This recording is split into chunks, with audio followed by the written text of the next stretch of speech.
Hi guys.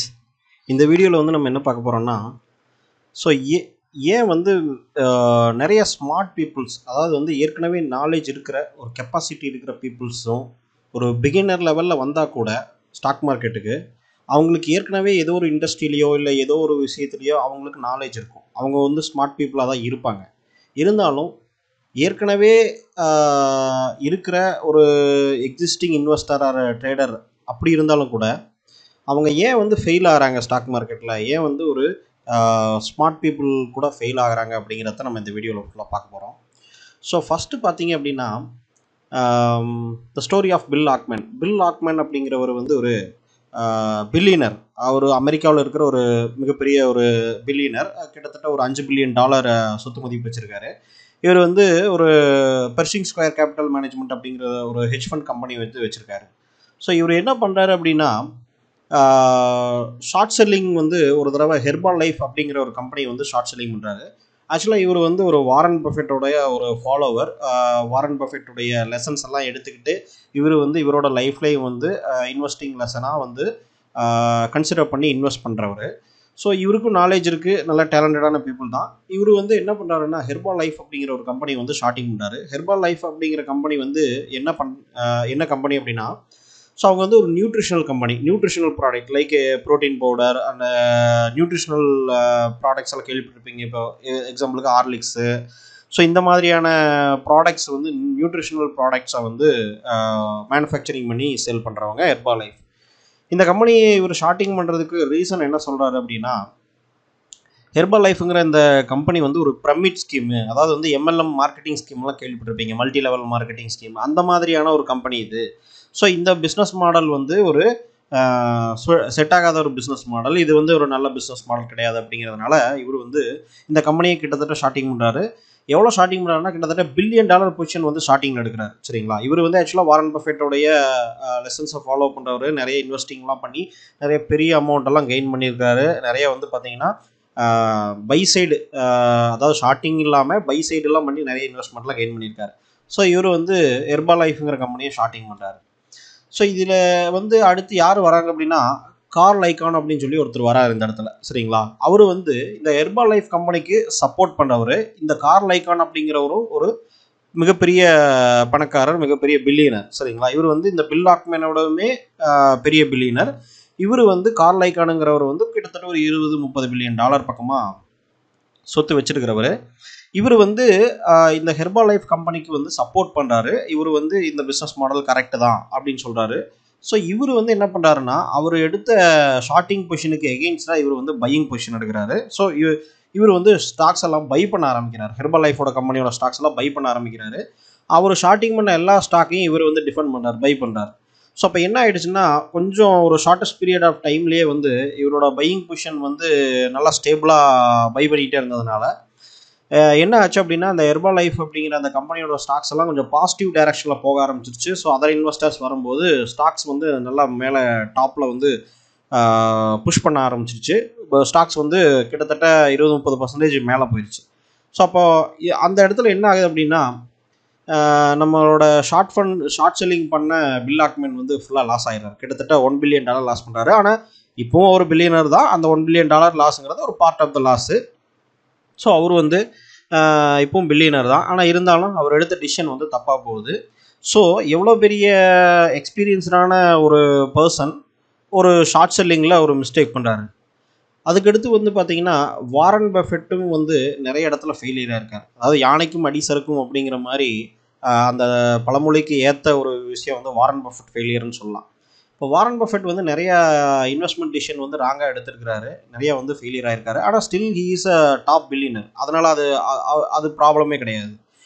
So ஆனால் இவருக்கு வந்து பண்ண இன்வெஸ்ட்மெண்ட் அண்டு எடுத்த ராங் டிசிஷனுக்கு வந்து வருத்தப்படுறதா சொல்லக்கூடிய நிறைய டிசிஷன் இவர் எடுத்திருக்காரு. ஆனால் இருந்தாலும் அதில் முக்கியமாக குறிப்பிட்டு இவரே சொன்னது வந்து பார்த்திங்க அப்படின்னா நிறைய இருக்குது. அதில் வந்து முக்கியமான விஷயங்களை நான் சொல்கிறேன். ஈவன் 1960 சமயங்களில் வந்து பெர்க்ஷயர் ஹாத்வே அப்படிங்கிற ஒரு கம்பெனி இருந்தது. அந்த கம்பெனி இவர் பை பண்ணதே வந்து பார்த்தீங்கன்னா ஒரு பெரிய மிஸ்டேக்னு தான் சொல்கிறாரு. என்னங்க சொல்கிறீங்க, பெர்க்ஷயர் ஹாத்வே வந்து இவரோட கம்பெனி தானே, வாரன் பஃபெட்டோட கம்பெனி தானே அப்படின்னு நீங்கள் கேட்கலாம். அது இன்னைக்கு வந்து பெர்க்ஷைர் ஹாத்வேங்கிறது ஒரு ஹோல்டிங் கம்பெனியாக இருக்குது. ஆனால் இதுக்கு முன்னாடி முதல்ல பெர்க்ஷைர் ஹாத்வே அவர் பை பண்ணும்போது அது வந்து ஒரு டெக்ஸ்டைல் கம்பெனி. அந்த டெக்ஸ்டைல் கம்பெனி வந்து கிட்டத்தட்ட ஒரு ஃபெயிலியர் மாடல் கம்பெனி. அதை வந்து இவர் தெரியாமல் வந்து இவரோட அனலைசஸ் யூஸ் பண்ணி ஒரு மிஸ்டேக் பண்ணி இவர் வாங்கிட்டார். இவர் வாங்கி அது பெரிய லாஸில் தான் போச்சு. ஸோ அதுக்கப்புறம் என்ன பண்ணுறாருன்னா, இவர் கண்ட்ரோலிங் ஸ்டேக் எடுத்து போர்ட் ஆஃப் டைரக்டர்ஸ் சீட்லலாம் இருந்து அதுக்கடுத்து இவர் வந்து அந்த கம்பெனியில் இருந்த மெயின் சிஇஓ அந்த மாதிரி பர்சன்ஸ் எல்லாம் ஃபயர் பண்ணிடுறாரு. ஸோ ஃபயர் பண்ணிவிட்டு அதுக்கடுத்து என்ன பண்ணுறாருன்னா, அந்த பெர்க்ஷைர் ஹாத்வேவை ஒரு ஹோல்டிங் கம்பெனியாக மாற்றிடுறாங்க ஃபியூச்சரில். இப்போ வரைக்கும் பெர்க்ஷைர் ஹாத்வேங்கிறது ஒரு ஹோல்டிங் கம்பெனியாக இருக்குது. டெக்ஸ்டைல் பிஸ்னஸை விட்டுட்டு ஹோல்டிங் கம்பெனியாக மாற்றிடுறாங்க. ஓகேங்களா?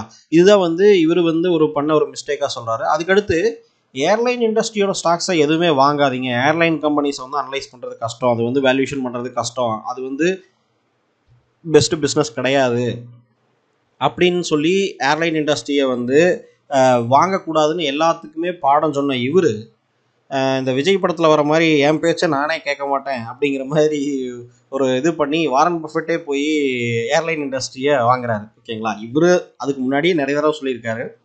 ஆனால் இவரே போய் அமெரிக்கன் ஏர்லைன்ஸை வாங்கி லாஸ் ஆகிறாரு. ஸோ இந்த ஏர்லைன் மிஸ்டேக்கும் வந்து இவர் பண்ண ஒரு மிஸ்டேக். ஸோ பில் ஆக்மேன் மாதிரி அவரோடவுமே பெரிய இன்வெஸ்டர், ஆனால் இவருமே வந்து தப்பான முடிவுகள் எடுக்கிறாரு. அதுக்கடுத்து இந்த புக்கு வந்து பார்த்தீங்கன்னா, நிறைய பேர் எத்தனை பேர் கேள்விப்பட்டிருக்கீங்கன்னு தெரில. இது ஒரு ஃபேமஸான புக்கு. ஆப்ஷன் செல்லிங்கில் வந்து ஒரு ஃபேமஸான புக்கு. நீங்கள் வந்து கூகுளில் போய் ஆப்ஷன்ஸ் ட்ரேடிங் அப்படின்னு சொல்லி பெஸ்ட் புக்ஸ்ன்னு அடிச்சிங்கனாலே கூட அதில் கொஞ்சம் குறிப்பிட்ட நிறைய புக்ஸ் வரும். அதில் வந்து மெயினாக சொல்லக்கூடிய புக்ஸ் அப்படிங்கிறது வந்து என்னென்னா, அதில் ஒன் ஆஃப் த புக்ஸ் இந்த புக்கு. நிறையா நம்ம இந்தியன் ஆப்ஷன்ஸ் ட்ரேடர்ஸ் கூட, பெரிய ஆப்ஷன்ஸ் ட்ரேடர்ஸ் கூட இந்த புக்ஸ் எல்லாம் சஜஸ்ட் பண்ணியிருக்கிறாங்க. சரிங்களா? இப்போ இந்த புக்கில் வந்து பார்த்தீங்க அப்படின்னா, இந்த புக்கை எழுதினவர் வந்து யாருன்னு பார்த்தீங்கன்னா, James corridor and Michael cross அப்படின்னு சொல்லி ரெண்டு பேர் எழுதினாங்க. இதில் ஜேம்ஸ் காரிடாருங்கிறது மெயின் ஆத்தர். ஸோ அது கீழே இந்த புக்கோட கீழே இருக்குது பாருங்கள். ஸோ இந்த ஜேம்ஸ் காரிடார் அப்படிங்கிறவர் கிட்டத்தட்ட ஒரு மில்லியனர். அவர் வந்து ஒரு $150 மில்லியன், பில்லியனர் கிடையாது, மில்லியனர், $150 மில்லியன் பக்கமாக வந்து இவர் வந்து ஹெட்ஜ் ஃபண்ட் கம்பெனி ஆரம்பித்து கிளைண்ட்டோட ஃபண்டெல்லாம் மேனேஜ் பண்ணிட்டு இருந்தார். இவரோட மெயின் வேலை என்னென்னா ஆப்ஷன் செல்லிங் பண்ணுறது தான். ஸோ ஆப்ஷன் செல்லிங்கில் பயங்கரமாக வந்து காசு சம்பாதிக்கலான்ட்டு புக்கெல்லாம் எழுதி எல்லாத்துக்குமே சொல்லி எல்லாமே பண்ணி இவரும் வந்து சம்பாரிச்சிட்டு இருந்தார். ஒரு கட்டத்தில் என்ன ஆயிடுச்சு அப்படின்னு கேட்டிங்கன்னா, இவர் வந்து ஒரு யூடியூப்பில் ஒரு வீடியோ ஒன்று ரிலீஸ் பண்ணுறாரு. இந்த வீடியோ நீங்கள் இன்றைக்கி கூட பார்க்கலாம். ஜேம்ஸ் காரிடார் வீடியோ அப்படின்னு சொல்லி நீங்கள் யூடியூப்பில் அடிச்சிங்கன்னா கூட வரும். இந்த பிக்சரில் இருக்கிற இவர் தான் ஜேம்ஸ் காரிடார். இது அந்த வீடியோவோட ஒன் ஆஃப் த கிளிப்பு தான் இது. சரிங்களா? இந்த பிக்சர் இது பார்த்தீங்கன்னா தெரியும். இவர் வந்து தன்னோட கிளைண்ட்டு, கம்பெனியோட ஸ்டேக் ஹோல்டர்ஸ் எல்லாத்துக்கிட்டையுமே அப்பாலஜைஸ் பண்ணுவார். என்னை மன்னிச்சிருங்கன்னு சொல்லி ஒரு கிரிஞ்சாக ஒரு வீடியோ வந்து பண்ணுவார். ரொம்ப அழுகிற மாதிரி, ரொம்ப சோகமாக இருக்கிற மாதிரி, வருத்தப்படுற மாதிரி ஒரு வீடியோ வந்து பண்ணுவார். ஏன் இந்த வீடியோ வந்துச்சு அப்படின்னு கேட்டிங்கன்னா, கிட்டத்தட்ட அந்த $150 மில்லியன் ஒரு லாஸ் பண்ணிட்டார் ஆப்ஷன் செல்லிங்கில். ஸோ ஆப்ஷன் செல்லிங்கில் பெரிய லெஜெண்டாக இருந்த இவர் ஆப்ஷன் செல்லிங்லேயே லாஸ் பண்ணார் அப்படிங்கிறது, புக்கு எழுதி பல பேர்த்துக்கு சொல்லிக் கொடுத்த இவர் லாஸ் பண்ணார் அப்படிங்கிறது வந்து ஒரு அதிசயமாக இருந்தது நிறைய பேர்த்துக்கு. ஆனால் பார்த்தீங்கன்னா, ஆப்ஷன் பையிங்கில் வந்து நமக்கு தெரியும், ஆப்ஷன் பையிங்கில் limited risk, unlimited profit. So நீங்கள் ஆப்ஷன் பையிங் பண்ணீங்க, ஒரு $100 இருக்கிற ஆப்ஷன் பையிங் பண்ணீங்க அப்படின்னா அந்த லாஸ் ஆனால் அந்த $100 லாஸ் ஆகும். ஸோ 100 குவான்டிட்டி எடுத்திங்கன்னா 100 × 100 அப்படின்னு பார்க்கும்போது அந்த அமௌண்ட்டு மட்டும் உங்களுக்கு $10,000 அது மட்டும் லாஸ் ஆகும். ஆனால் ஆப்ஷன் செல்லிங் பண்ணிங்கன்னா என்ன ஆகும் அப்படின்னா, அந்த $100 ஜீரோக்கு வந்தால் உங்களுக்கு அந்த $100 ப்ராஃபிட். ஆனால் அந்த $100 மேலே போச்சு அப்படின்னா அதில் போகிற ஒவ்வொரு ரூபாயும் உங்களுக்கு லாஸ். அப்போது $100 மேலே எவ்வளோ போகுன்னு யாருனாலையும் சொல்ல முடியாது. ஸோ ஷார்ட் செல்லிங்கில், ஆப்ஷன் செல்லிங்கில் இருக்கிற பிரச்சனை இதுதான். அப்சைடு வந்து பொட்டன்ஷியல் வந்து எவ்வளோ இருக்குன்னு நம்மளால சொல்ல முடியாது. ஸோ இப்போ அந்த $100 ஆப்ஷன் நம்ம செல் பண்ணியிருக்கோம், அது ஜீரோக்கு வந்தால் அந்த $100 ப்ராஃபிட் கிடைக்கும், ஏன்னா ஆப்ஷன் செல்லிங்கிறதுனால. ஆனால் அந்த $100 மேலே $200 போச்சுன்னா $200 லாஸ், $300 லாஸ், $300 போச்சுன்னா $1000, $2000 கூட போகும். சரிங்களா? ஆப்ஷன். ஸோ அந்த மாதிரி ஆகும்போது அன்லிமிட்டட் லாஸ். ஆப்ஷன் செல்லிங்கில் இருக்கிறது வந்து அன்லிமிட்டட் லாஸ், லிமிட்டட் ப்ராஃபிட். ஆனாலும் ஆப்ஷன் செல்லர்ஸ் ஏன் வந்து ஜெயிக்கிறாங்க, சக்ஸஸ் ஆகிறாங்க அப்படின்னு கேட்டிங்கன்னா, அதை வந்து ஹெட்ஜிங் பண்ணி எடுப்பாங்க. அந்த பொசிஷனை வந்து ஹெட்ஜிங் பண்ணும், ப்ராப்பர் ரிஸ்க் மேனேஜ்மெண்ட் மெத்தடாலஜி எல்லாமே பண்ணால் ஆப்ஷன் செல்லிங்கில் பெஸ்ட்டாக வரலாம். அது வந்து எல்லாத்துக்கும் தெரிஞ்ச விஷயம். ஆனால் இவர் என்ன பண்ணியிருக்காருன்னா, பல பேர்த்துக்கு சொல்லிக் கொடுத்த இவர் ஆப்ஷன் செல்லிங்கை நேக்கடாக பண்ணியிருக்காரு. அதாவது ஜஸ்ட் நேக்கடு பொசிஷன் அப்படின்னா ஜஸ்ட் கால் ஆப்ஷனை செல் பண்ணுறதோ இல்லை புட் ஆப்ஷனை செல் பண்ணுறது, ஹெட்ஜிங் பொசிஷன் எதுவுமே எடுக்காமல். ஸோ அந்த மாதிரி முட்டாள்தனமான ஆப்ஷன் செல்லிங்கில் வந்து ஹெட்ஜிங் பொசிஷன் எடுத்து, ஒரு லெவரேஜ், ஹையஸ்ட் லெவரேஜெல்லாம் யூஸ் பண்ணி ஹெட்ஜிங் பொசிஷன் எடுத்து எல்லா காசையும் லாஸ் பண்ணுறாரு. திடீர்னு மார்க்கெட் வந்து வாலட்டைல் ஆகி மொத்த அமௌண்ட்டும் காணாமல் போயிடுது.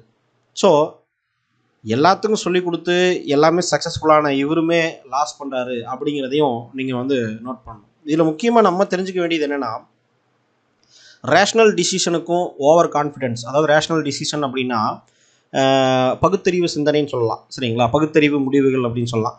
ஸோ இந்த பகுத்தறிவாக நீங்கள் வந்து யோசிக்கிறதும் ஒரு அறிவார்ந்த செயல் அப்படின்னு சொல்லி நம்ம ஒன்று செய்கிறதுக்கும் ஓவர் கான்ஃபிடென்ஸாக ஒரு விஷயத்தை செய்கிறதுக்கும் ரெண்டுக்கும் நடுவில் ஒரு சின்ன லைன் தான் இருக்குது. அந்த லைன் வந்து கண்ணுக்கே தெரியாது.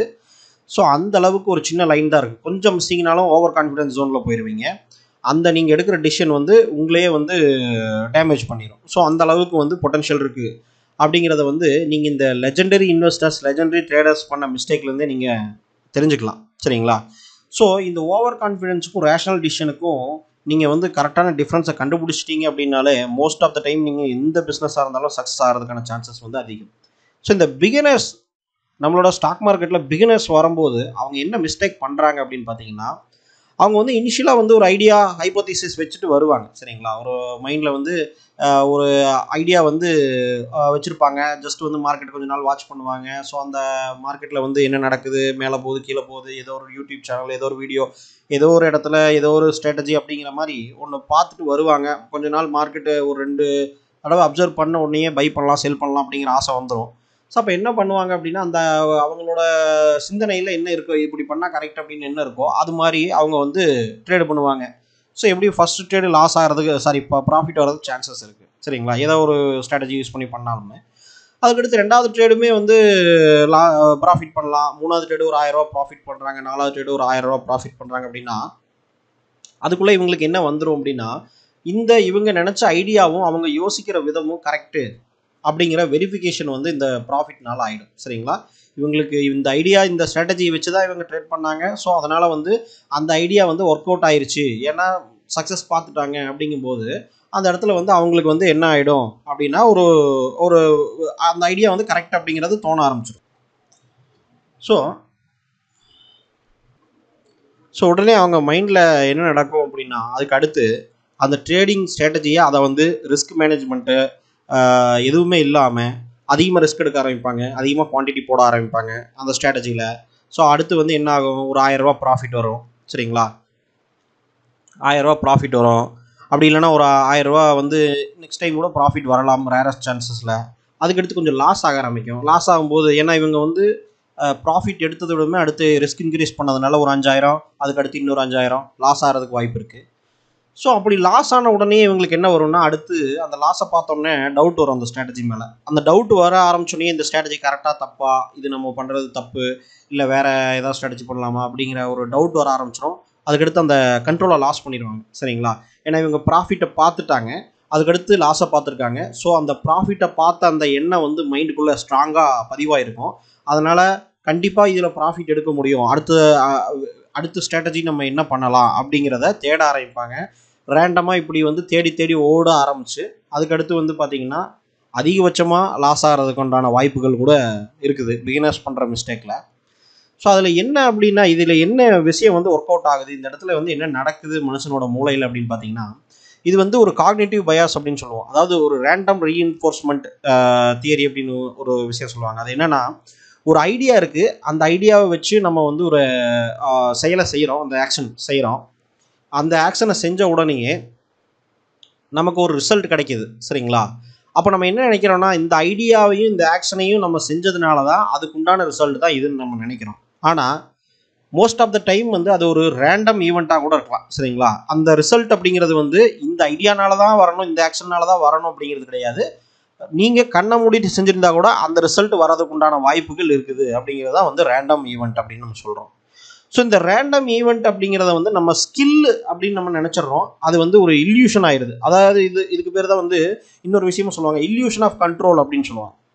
ஸோ இந்த விஷயம் வந்து ஆக்ட் ஆன உடனே அவங்களுக்கு வந்து அவங்க வந்து ஒரு ட்ராப்பில் மாட்டிக்கிறாங்க, இந்த ரேண்டம் ரீஎன்ஃபோர்ஸ்மெண்ட் அப்படிங்கிற ட்ராப்பில் மாட்டிக்கிறாங்க. என்ன பண்ணுறாங்க அப்படின்னா, அந்த ஆக்ஷனை திரும்ப திரும்ப செய்யணும் அப்படின்னு நினைக்கிறாங்க. அந்த ரிசல்ட் கிடச்ச உடனே அந்த ஆக்ஷன் கரெக்ட் அப்படிங்கிறதுனாலையும் அந்த அப்படின்னு இவங்க மைண்டில் தோன்றதுனாலையும் திரும்ப திரும்ப செய்ய ஆரம்பிக்கிறாங்க. ஸோ இந்த ரேண்டம் ஈவெண்ட்டுக்கும் உண்மையாகவே வந்து கரெக்டாக ட்ரேடிங் பண்ணுறதுக்கு என்னங்க வித்தியாசம்? நீங்கள் இவ்வளோ சொல்கிறீங்க, கரெக்டு, சரி, நான் இப்போ இது ரேண்டம் ஈவெண்ட்டா, ரிசல்ட்டு ரேண்டம் ஈவெண்ட்டா, இல்லை உண்மையாகவே கரெக்டு தானா அப்படிங்கிறத நான் எப்படி கண்டுபிடிக்கிறது அப்படின்னு பார்த்தீங்கன்னா, அதுக்கு வந்து நம்ம வந்து முதல்ல காமன் சென்ஸ் வந்து யூஸ் பண்ணி பார்க்கணும். சரிங்களா? இன்டெலிஜென்ட்டு யோசிக்கிறதுக்கு முன்னாடி காமன் சென்ஸாக நம்ம யோசிச்சு பார்க்கணும். அதில் வந்து என்னென்னா, இந்த random event versus value creation அப்படிங்கிற விஷயத்த நம்ம இந்த இடத்துல யோசிக்கிறோம். சரிங்களா? இப்போது ஃபார் எக்ஸாம்பிள் நீங்கள் ஒரு காலையில் எந்திரிச்சோன்னே ரோட்டில் நடந்து போகிறீங்க. அப்போ அந்த இடத்துல உங்களுக்கு வந்து ஒரு நமக்கு காசு எங்கேயாவது கீழே கிடச்சிடாதா அப்படிங்கிற மாதிரி ஜஸ்ட்டு யோசிச்சுட்டு போகிறீங்க. இல்லை நம்ம வந்து நிறைய டைம் அந்த மாதிரி யோசிச்சிருக்கோம். கீழே ஏதாவது நமக்கு ஒரு 10,000 ரூபா கிடச்சிட்டா எப்படி இருக்கும் அப்படின்னு, 1,00,000 ரூபா நமக்கு கிடச்சிட்டா எப்படி இருக்கும் அப்படிங்கிறது நிறைய இடத்துல இமேஜினேஷன் பண்ணி பார்த்துருக்கோம். சரிங்களா? அப்படி பார்க்கும்போது சம்டைம்ஸ் ஒரு சில டைம் போகும்போது ஒரு இடத்துல வந்து ஒரு 1000 ரூபா கிடைக்கிது கீழே அப்படின்னு வச்சுக்கோங்க.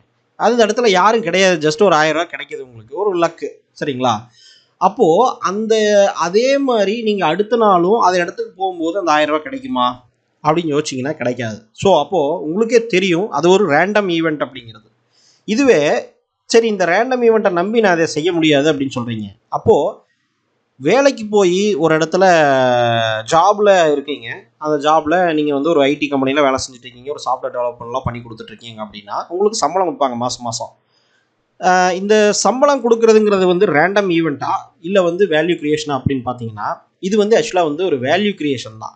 எப்படி சொல்கிறேன்னா, நீங்கள் வந்து யோசிச்சு பாருங்கள், நீங்கள் எந்த வேலையுமே செய்யாமல் அவங்க மணி கொடுக்க போகிறதில்ல. நீங்கள் ஒரு வேல்யூ கிரியேட் பண்ணி கொடுக்குறீங்க அவங்களுக்கு. அந்த வேல்யூ கிரியேட் பண்ணி கொடுக்கறதுனால தான் உங்களுக்கு வந்து பணம் தராங்க. சரிங்களா? மாதம் சப்போஸ் ஒரு கட்டத்தில் ஏதோ ஒரு மாதம் சேலரி வரலை, இல்லை அந்த கம்பெனி க்ளோஸ் பண்ணிட்டாங்க, கடைசி மாதம் சேலரி வரலை அப்படின்னா கூட நீங்கள் அடுத்து திரும்ப இன்னொரு கம்பெனிக்கு போய் அதே சேலரிக்கு போவீங்க. கண்டிப்பாக நீங்கள் என்ன நினச்சிட மாட்டீங்க அப்படின்னா, ஓகே எனக்கு வந்து அந்த ஒரு மாதம் சேலரி வரல, அப்போ இந்த சேலரிங்கிறது பொய், அப்போ இந்த இடத்துல நம்ம வந்து இந்த ஜாப் அப்படிங்கிறது வந்து ஒரு ரேண்டம் ஈவெண்ட்டு.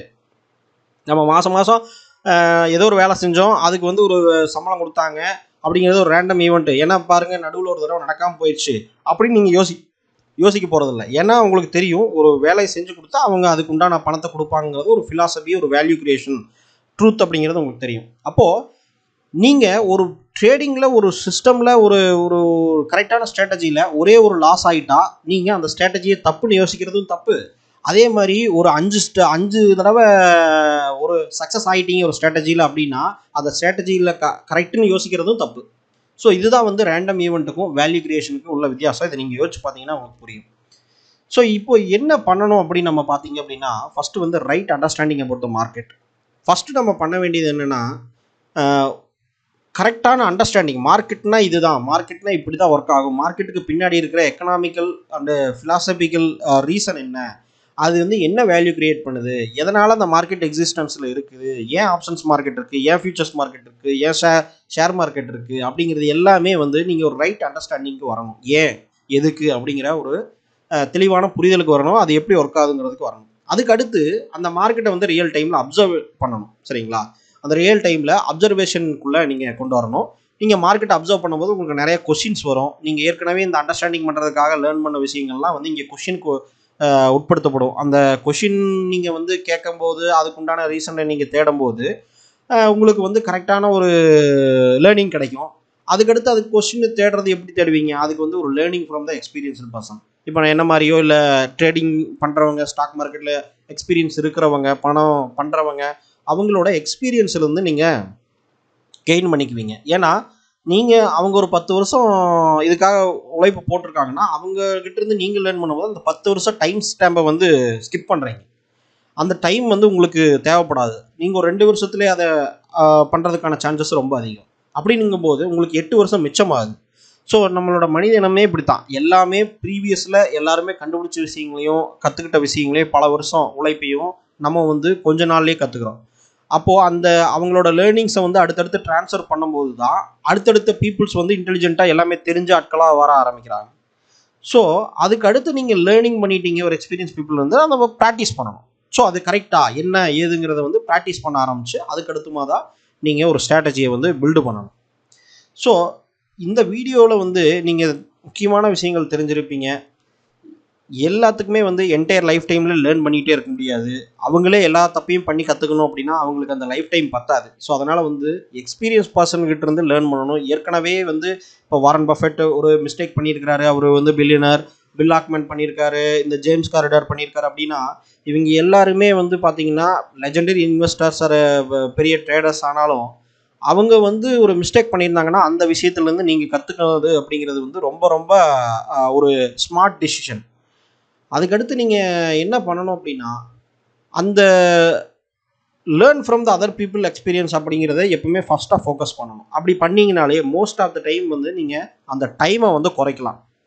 ஸோ இந்த ஃபினான்ஷியல் மார்க்கெட் அப்படிங்கிறதே வந்து ஒரு risk management business, not a profit management business. So நீங்கள் வந்து எவ்வளோ பெரிய ட்ரேடர் ஆனாலும் எவ்வளோ பெரிய இன்வெஸ்டர் ஆனாலும் ரிஸ்க் மேனேஜ்மெண்ட் நீங்கள் விட்டுட்டீங்க அப்படின்னா இந்த ஜேம்ஸ் கரடர் மாதிரி டோட்டலாக லாஸ் ஆயிடுவீங்க. ஸோ அதனால் வந்து எவ்வளோ பெரிய ட்ரேடராக இருந்தாலும் எவ்வளோ பெரிய இன்வெஸ்டராக இருந்தாலும் அந்த ரிஸ்க் மேனேஜ்மெண்ட் அப்படிங்கிற விஷயத்தை நீங்கள் விட்டிங்கன்னா ஓவர் கான்ஃபிடன்ஸ் ஜோனுக்குள்ளே நீங்கள் போயிடுவீங்க. அது வந்து ரேஷனல் டிசிஷன் மேக்கிங்காக இருக்காது. அதனால் வந்து இந்த பிகினர்ஸ் முக்கியமாக கற்றுக்க வேண்டிய விஷயம், ஏன் ஸ்மார்ட் பீப்புள் ஃபெயிலியர் ஆகுறாங்க அப்படின்னா இதெல்லாம் ஒரு ரீசன். ஸோ இந்த வீடியோவிலேருந்து அந்த ரீசன் நீங்கள் தெரிஞ்சிருப்பீங்கன்னு நினைக்கிறேன்.